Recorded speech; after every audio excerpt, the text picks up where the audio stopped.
Trump, The Art of the Deal by Donald Trump. Summary and analysis by Brevreds. Introduction. What's the secret behind making things happen, achieving what others deem impossible, and turning small wins into massive successes? These questions form the heart of The Art of the Deal. The book isn't just about business, it's about life, and how to approach it with confidence, clarity, and boldness. Every deal, every venture, and every challenge in life can be navigated more successfully with the right strategies. It's not only about knowing what you want, but also about knowing how to get there.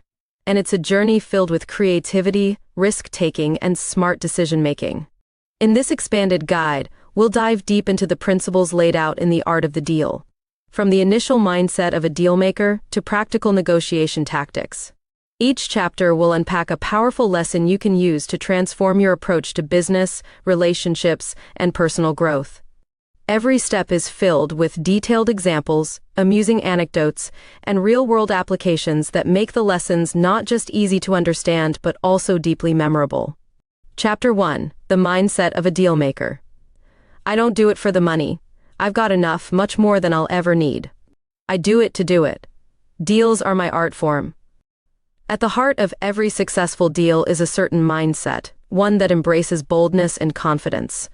If you want to achieve great things, you must think bigger than most people dare to. This isn't about playing it safe, following conventional wisdom, or sticking to the well-trodden path. The first key is this: don't be afraid to think big. People often get stuck in the weeds of limitations. They see the risks, the potential failures, and all the reasons something won't work out. But the most successful deal makers see the potential and believe in their ability to make it happen, regardless of the obstacles. A classic example of this mindset in action involves a high-risk property deal. In the 1970s, New York City's real estate market was struggling, and many developers were backing out of deals due to high risk. One particular property, the Commodore Hotel, was viewed as a dying investment. Most developers saw the risks, low occupancy rates, economic downturns, and the overwhelming costs of renovation. Instead of walking away, Trump saw an opportunity. He believed he could turn it around, transforming it into the Grand Hyatt and revitalizing a key section of the city. It was a bold move, one that required not just financial resources, but the willingness to push forward despite the odds. To think like a dealmaker, you need to cultivate this kind of bold vision. Start by asking yourself, am I thinking big enough? Whether it's a business venture, a personal goal, or even a hobby, the scale of your thinking determines the scale of your success. Small dreams lead to small outcomes. It's not about being reckless, but about not being afraid to imagine what others think is impossible. If your goals don't scare you a little, you're not dreaming big enough. Key lesson: the bigger your dreams, the bigger your opportunities for success. Chapter 2. The Power of Knowing What You Want. If you're going to be thinking anyway, you might as well think big. A crucial aspect of making successful deals, or achieving anything worthwhile, is having a clear sense of what you want. Without this clarity, you're like a ship adrift in the ocean, going wherever the wind takes you. In contrast, deal makers are laser-focused on their objectives. They don't just want to win, they know what winning looks like, and they map out how to get there. Take the story of Trump Tower. In the late 1970s, when Donald Trump had a vision for building a flagship skyscraper in Manhattan, it wasn't just about constructing a building. He had a clear vision. The tower needed to exude luxury and become an iconic landmark in the city. Every decision, from the location to the design details, was meticulously planned to reflect this vision. Trump didn't just want another office building. He wanted something bold, elegant, and revolutionary. The clarity of that goal shaped every step of the project. When you know what you want, every decision you make becomes easier. When you're unsure of your end goal, you'll find yourself swayed by every little challenge or distraction. The lesson here applies not only to business, but also to life. Whether you're starting a new career, tackling a personal goal, or negotiating a relationship, you need a crystal clear sense of what success looks like. Here's a helpful exercise. Imagine your perfect outcome. Whether it's a deal, a job, or a life goal, picture it in vivid detail. What does success look like to you? Write it down, define it, and revisit it often. This vision is what will keep you on track when obstacles inevitably arise. Key lesson: Clarity is power. Know exactly what you want before you start. Chapter 3. Timing is everything. Sometimes, by losing a battle, you find a new way to win the war.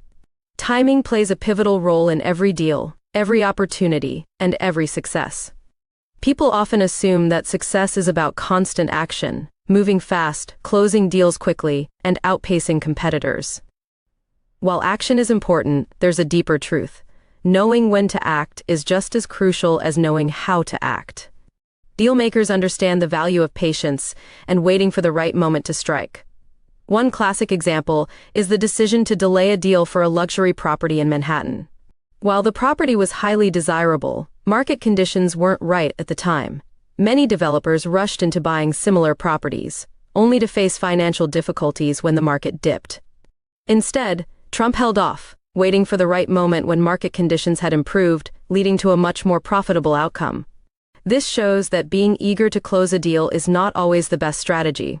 Waiting for the right timing can make all the difference. The same principle applies to life.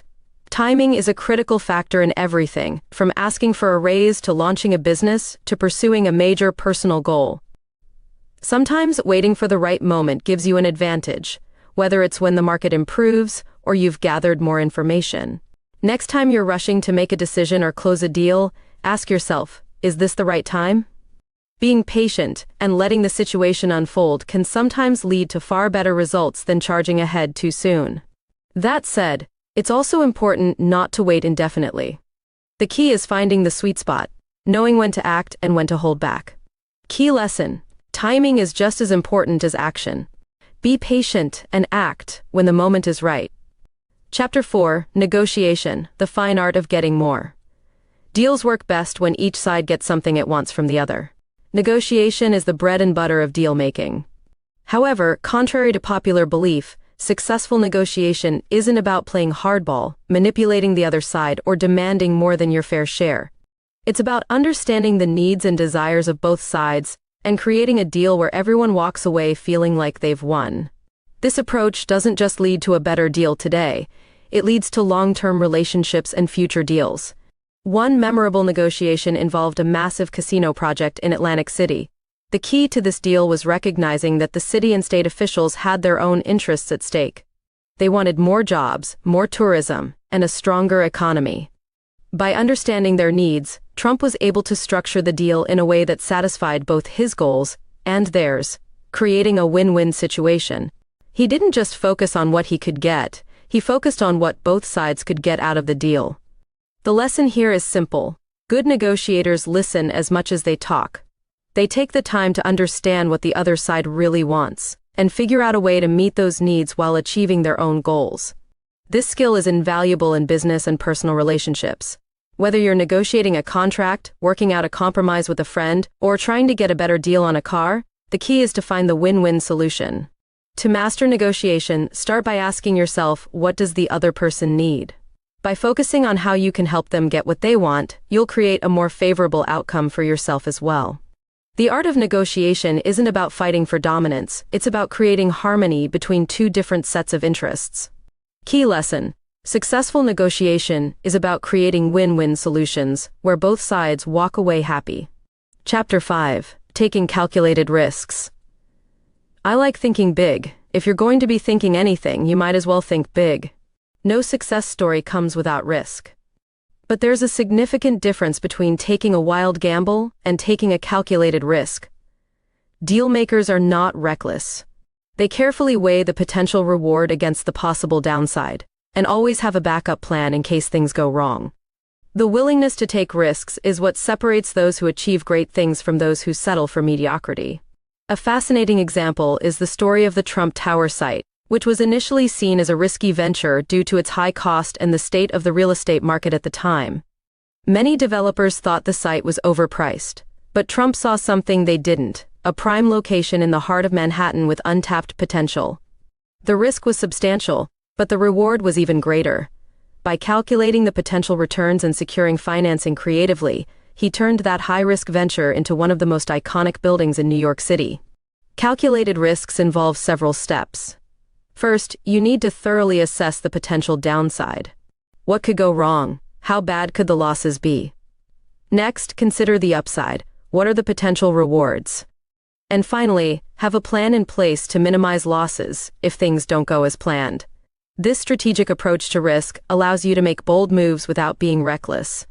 In life, calculated risks can take many forms. It could be starting a new business, investing in something new, or taking a career leap. What separates success from failure is how you approach that risk. Don't shy away from taking chances, but always have a strategy in place. Key lesson: success requires taking risks, but make sure they are well calculated and backed by a solid plan. Chapter 6. Keep your cool under pressure. Sometimes your best investments are the ones you don't make. There's an old saying that goes, when the going gets tough, the tough get going. But in reality, when the pressure is on, staying calm is often the most effective response.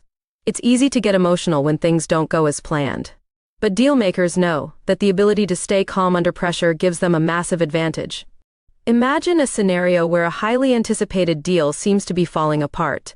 Tempers flare, tensions rise, and both sides start making demands. While others might lose their cool and make rash decisions, a smart deal maker remains calm and composed. This calmness under pressure allows you to see the situation more clearly, make better decisions, and, more often than not, come out on top. In one negotiation with a group of bankers, emotions ran high as both sides fought over the terms of a massive loan. Rather than getting sucked into the drama, Trump stayed calm and let the other side become flustered. In the end, his cool demeanor helped him secure more favorable terms because the bankers had become emotionally invested in closing the deal quickly. By staying cool under pressure, he was able to turn the situation in his favor. In your own life, pressure situations are inevitable. Whether it's a difficult conversation with a boss, a high-stakes business decision, or even a personal crisis, your ability to remain calm will often determine the outcome. When you're calm, you're in control. And when you're in control, you make better decisions. Key lesson: in high-pressure situations, staying calm gives you an edge over others and leads to better outcomes. Chapter 7. Build relationships, not enemies. You can't con people, at least not for long. You can create excitement, you can do wonderful promotion and get all kinds of press, and you can throw in a little hyperbole. But if you don't deliver the goods, people will eventually catch on. One of the biggest misconceptions in business and life is that success comes from being ruthless, crushing the competition, and taking no prisoners. But in reality, long-term success is built on strong relationships, trust, and mutual respect. Deal makers know that burning bridges rarely leads to sustainable success. Instead, they focus on building alliances and partnerships that will pay off in the long run. A great example of this principle comes from a story about a rival developer who was struggling with a failing project. Rather than seizing the opportunity to outmaneuver the rival and take advantage of the situation, Trump offered help. While others might have seen the rival's misfortune as a chance to get ahead, Trump understood the value of relationships. His willingness to lend a hand not only created goodwill, but also led to future partnerships that were highly profitable for both parties. This lesson applies far beyond business. In any area of life, relationships are your most valuable asset, whether it's personal friendships, professional networks, or even casual acquaintances. The people you know and the relationships you build can open doors you never even knew existed. The key is to approach these relationships with integrity and a genuine desire to help others, rather than viewing them solely as opportunities to get ahead. The next time you find yourself in a competitive situation, ask yourself, am I focused on winning at all costs, or am I thinking about how to build a lasting relationship? By prioritizing relationships over short-term wins, you'll find that success often follows naturally. Key lesson: building strong relationships is more valuable than winning at all costs. In the long run, relationships are your most valuable asset. Chapter 8. Think on your feet. I always go into a deal anticipating the worst. If you plan for the worst, if you can live with the worst, the good will always take care of itself. Flexibility is one of the most underrated skills in any deal. No matter how carefully you plan, things rarely go exactly as expected. This is where the ability to think on your feet becomes crucial. Deal makers know that success doesn't come from rigidly sticking to a plan, but from being able to adapt quickly when things change. One memorable example comes from a major property development project that faced unexpected challenges at nearly every stage. From zoning issues to construction delays, the project seemed doomed to fail. However, rather than abandoning the project or becoming paralyzed by the setbacks, Trump constantly found new ways to keep things moving forward. By thinking on his feet and adapting to the changing circumstances, he was able to turn what could have been a disastrous failure into a major success. The ability to adapt is just as important in everyday life, whether it's a last-minute change at work, a sudden personal crisis, or even something as simple as a change in plans. Your ability to think quickly and adjust to new circumstances can make all the difference. Those who are rigid and inflexible often find themselves frustrated and stuck, while those who are adaptable can turn setbacks into opportunities. Next time you're faced with an unexpected challenge, remind yourself, it's not about sticking to the plan, it's about finding a new way to reach the goal. By staying flexible and open to new solutions, you'll find that even the biggest challenges can be overcome. Key lesson: flexibility and quick thinking are essential for success. When things don't go as planned, find a new way to move forward. Chapter 9. The value of persistence. What separates the winners from the losers is how a person reacts to each new twist of fate. Persistence is the hallmark of every successful person. No matter how talented, intelligent, or lucky you are, there will always be setbacks. What matters most is how you respond to those setbacks.